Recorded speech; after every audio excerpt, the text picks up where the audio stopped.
क्या आप जानते हैं कि इस अनंत ब्रह्मांड की आठों दिशाओं में महादेव के ऐसे 8 भयानक रक्षक पहरा दे रहे हैं जिनकी अनुमति के बिना स्वयं काल यानी मृत्यु भी अपना कदम आगे नहीं बढ़ा सकती।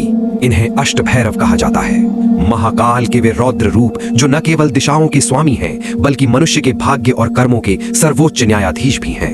सबसे पहले आते हैं असितांग भैरव जो हंस पर सवार होकर सृजन की शक्ति को संभालते हैं। वे कला और बुद्धि के रक्षक हैं, लेकिन उनकी नाराजगी इंसान को मानसिक शून्य में धकेल सकती है। फिर हैं रुरु भैरव जो श्वेत वर्ण के हैं और बैल पर सवार होकर समस्त ज्ञान और शास्त्रों की रक्षा करते हैं। तीसरे हैं चंड भैरव जिनका वाहन मोर है और वे हाथ में तलवार लिए अविश्वसनीय गति से शत्रुओं का संहार करते हैं।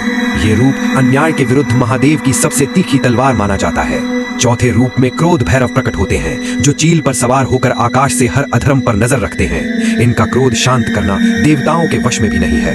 पांचवें हैं उन्मत्त भैरव जो घोड़े पर सवार हैं और मनुष्य के भीतर छिपे अहंकार और नकारात्मकता का अंत करते हैं। छठे हैं कपाल भैरव जिनका वाहन हाथी है और वे कर्मों का कठोर लेखा जोखा रखते हैं। कहा जाता है कि इनके दंड से कोई भी पापी बच नहीं सकता।